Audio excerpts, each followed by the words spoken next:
What's up everybody, welcome back to the channel. Today we're going to be making a really cool type of bread known as challah. It is a Jewish braided bread and it has the characteristics of a brioche bread. So why would you want to make challah? Well, one, it looks really cool. Two, it tastes good. And three, it apparently makes some of the best French toast that you'll ever eat.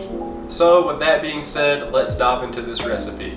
Also, we are one subscriber away from hitting my 100 subscriber goal, and once we hit that mark, I will be doing a giveaway, so more information will come out about that next week because I know for a fact we will reach that amount. With that being said, let's dive into this recipe. Alright, I'm going to show you how to make this awesome challah bread. You can totally make this by hand, but I recommend using your stand mixer with a hook attachment. Go ahead and add in 3/4 of a cup of warm water, 1 pack or 6 grams of active dry yeast, 1.5 teaspoons or 9 grams of salt, 3 tablespoons or 40 grams of vegetable oil, 50 grams of honey or 1/6 of a cup. You can substitute sugar here, that substitution will be down below, 2 large eggs, and before mixing, go ahead and break those yolks with a fork because the dough hook probably won't do that. Then just quickly mix these wet ingredients. Now you're going to grab 550 grams or 4 1/4 cups of all-purpose flour and go ahead and add half of that to your wet mix. Once half of your flour has been added, go ahead and just give this a quick mix to hydrate the flour. And while this is mixing, just go ahead and add in the rest of your flour until none of it is left. Now bump your stand mixer up to about a medium-high speed and let this knead for roughly 6 minutes. If you're doing this by hand, it will likely take longer, but you want this to be a very nice and smooth dough. So I'm removing my dough from my bowl here after taking it off of the dough hook. And I'm just adding a small amount of oil here to coat the bottom of my bowl before I place my dough in here to proof. Once your bowl has been greased, you can go ahead and take your dough ball and plop him back in. And as you can see, it's a very smooth dough, and it should be. So I'm going to cover this with plastic wrap and place it in a warm environment for 45 minutes. I highly recommend putting it in your oven and just turn your oven light on to create a warm environment. So after 45 minutes, your dough should be roughly doubled and pretty gassed up, so you want to take this gas out by punching it or poking it with your fingers. Now I'm taking this one ball of dough and cutting it into 2 because this will make 2 loaves of bread. Now I'm just going to shape each of these into 2 separate dough balls. And then you are going to take each of those halves and cut them into 6 pieces. So in the end, you should be left with 12 pieces of dough. And these don't have to be exact here, I'm just cutting mine roughly, and then I'm going to use my gram scale to make them absolutely perfect, but if you're not using a gram scale, try to get it as close as you can.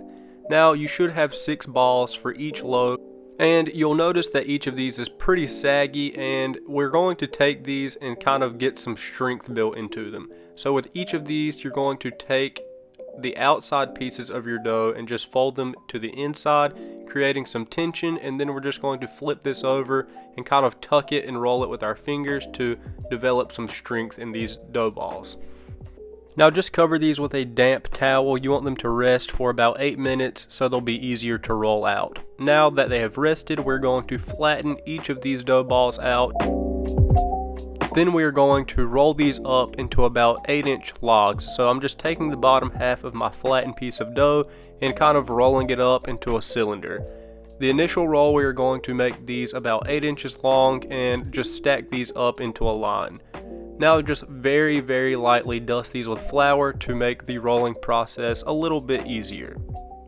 Now we're going to take our 8-inch logs and roll them to about 12 inches, and the reason that we do this is because once you initially roll this dough, it's probably going to go back from 8 inches to about 6 inches, and it takes time for it to set up a little bit.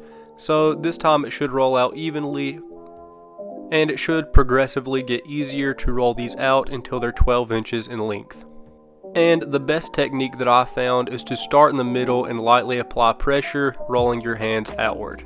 Alright, once you have all of these rolled out, we're just going to grab all of our logs of dough, 6 per loaf, and just line these up and then pinch the ends together. So I'm just pinching all of these ends and then pinching them all together and press down with the heel of my palm to flatten them. Alright, so you want to take your dough strands and put them into sets of 2. Alright, so keep this in mind. The inside piece of dough is always going to be A, and the outside piece on the left is going to be labeled B.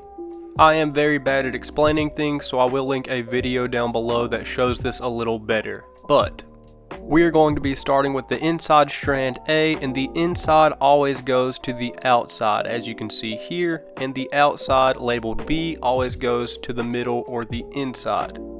Then place this back into 3 sets of 2 and repeat the process from the other side. So this is now strand A, and the inside goes to the outside, and strand B, the outside goes to the inside. Then just repeat this process until you end up with a nice braided bread, and at the end just kind of pinch it together and tuck it underneath. I'm not gonna lie, on the first loaf it ended up being like tangled fishing line, and I just gronked it into the trash can. So I'm taking the Lone Survivor and placing it on a parchment lined baking sheet and just hit it with a little bit of egg wash. This is just 1 egg beaten together with a splash of water, and generously coat this. Don't skip out on this egg wash here, because that's what gives it that nice deep brown color after it comes out of the oven.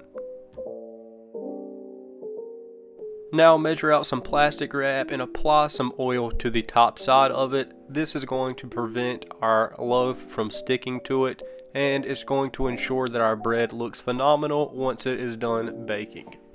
So I'm just taking my oiled plastic wrap and just placing it right over the top of my bread, and then I'm just going to kind of press it down so it is firmly on my loaf. We're going to let this sit for 1.5 hours in a warm place, ideally my oven with the light on, and in an hour and a half it is nice and gassed up.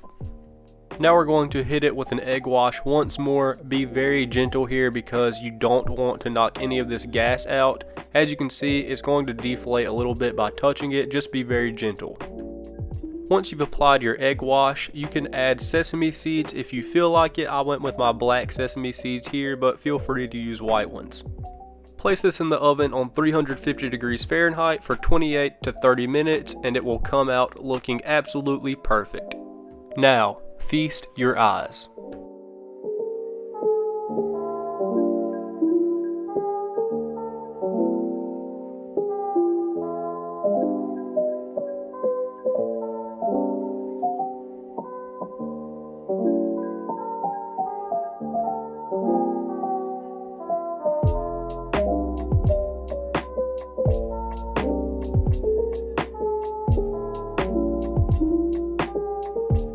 Alright guys, and that is it. I hope you enjoyed this video. If you did, please drop a like on it. A lot of time and effort went into making this video, so all of your support really helps this channel. And go ahead and subscribe if you enjoyed this content, because we are making good food here every single week. And with that being said, I will see you guys on the next one.